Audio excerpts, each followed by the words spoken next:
So my microphone is broken. This is the old one. I can't find the clip, so that's why I'm holding it. Today, let's talk about failure. Failure will happen, and if you're practicing with an approach to movement, it will happen daily. This is something we must both accept and prepare for. When we fail, however, we should never decrease in quality. People often put failure and low quality together when they actually can be separated. You can have high quality and still be failing. So let's use an example. In this example, I want to talk about juggling. So let's use 3-ball juggling. Let's say you have a very inconsistent 3-ball juggling. Sometimes you can do 10, sometimes you can do 50, sometimes you can do 30. So you're failing a lot. The balls are falling everywhere, whatever. There are 2 types of people. One fails with high quality and one fails with low quality. For high quality failing, you are still not consistent. The balls are falling here and there, but your trajectory of the ball is correct.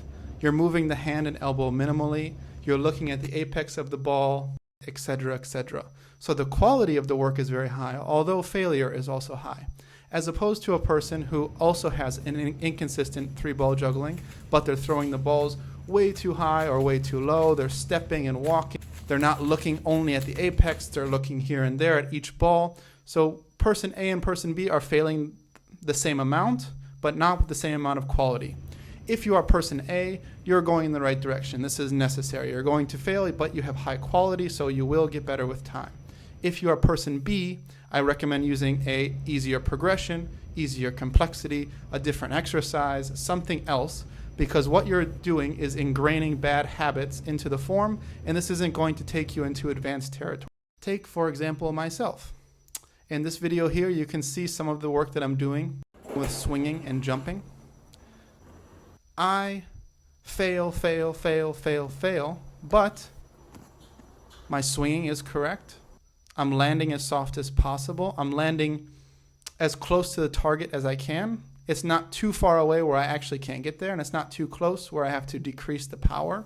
So the distance is correct, the quality is correct. I simply have to map this in my body and be able to make this more consistent.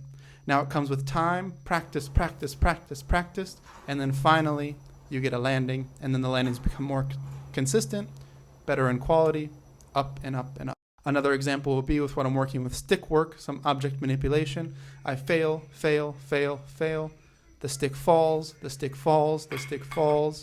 until finally a small amount of accomplishment,